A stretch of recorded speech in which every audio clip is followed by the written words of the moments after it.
Ever been stuck with a $100 bill at a hot dog stand? That's when you learn the hard way what liquidity really means. While your Benjamin might make you feel rich, it's about as useful as a chocolate teapot if the vendor can't make change. Welcome to the world of liquidity, the financial equivalent of how quickly you can turn your assets into cold, hard cash without taking a bath on the price. Pun absolutely intended. Let's dive deeper into this ocean of financial flexibility. In its simplest form, liquidity is like having the right currency at the right time. Think of it as the difference between keeping your money in a piggy bank versus trapping it in a certificate of deposit that makes breaking it early about as pleasant as a root canal without anesthesia.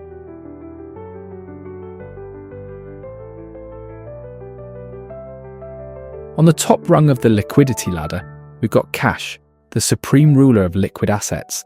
It's like the popular kid in high school. Everybody wants it, and it's accepted everywhere. Next comes your checking account funds, which are basically cash with extra steps. They're like cash's slightly less cool cousin who needs to check their schedule before hanging out. Moving down the ladder, we hit stocks and bonds traded on major exchanges. These are like that friend who's usually available, but might be busy when you really need them. Sure, you can sell them pretty quickly, but the price you get might make you wish you hadn't, especially if the market's having one of its moody teenager days. Real estate? Now we're talking about the financial equivalent of molasses in January. Try selling a house in a week, and you'll understand why real estate agents deserve their commission. It's about as liquid as a brick, which is ironically what many houses are made of.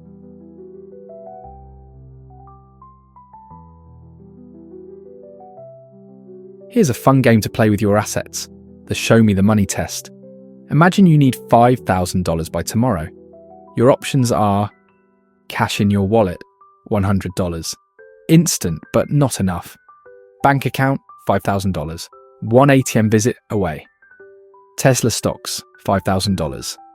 Sellable in minutes during market hours. Your vintage Pokemon card collection. Hope you've got time, because finding a buyer might take longer than teaching a cat to swim. This is why companies and individuals need to think about their liquidity mix. It's like planning a balanced diet. Except instead of food groups, you're balancing how quickly you can convert your assets into cash.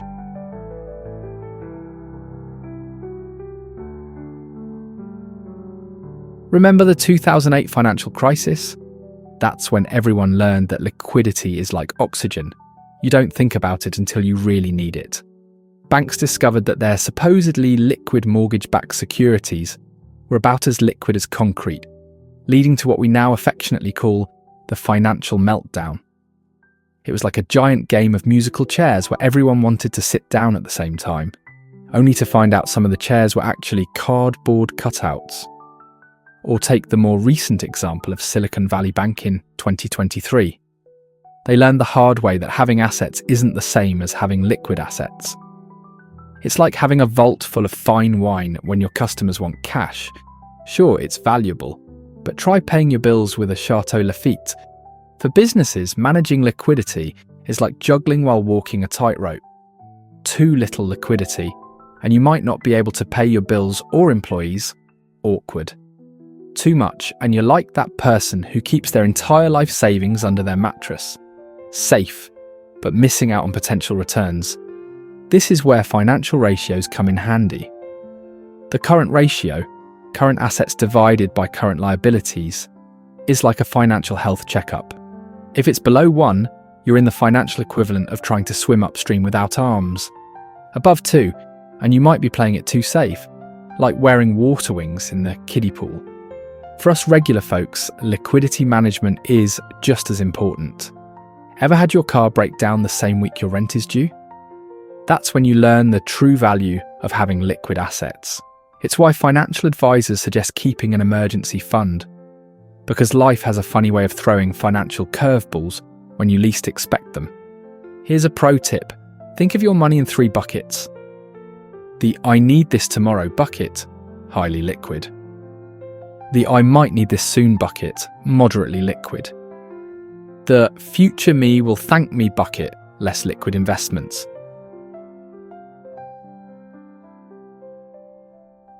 You can think of liquidity in real terms as the amount of money you're willing to forego to get rid of something quickly. When you need to pay for something unexpected, if you have cash, you don't really need to give up anything because you already have the cash to pay for that annoying expense. If you don't have cash, you might need to sell something to get it. How quickly you need the cash determines how willing you are to wait. If you need the cash tomorrow, well then you better make sure to lower the price of that old junk car that's been sitting in your backyard for years so that someone will take it off your hands. In that case, the car is highly illiquid because you have to lower the price a lot to get rid of it. If instead you had US Treasuries at hand, you might even be able to sell them at the market price within the day, which makes them very liquid. Central banks are super concerned about liquidity.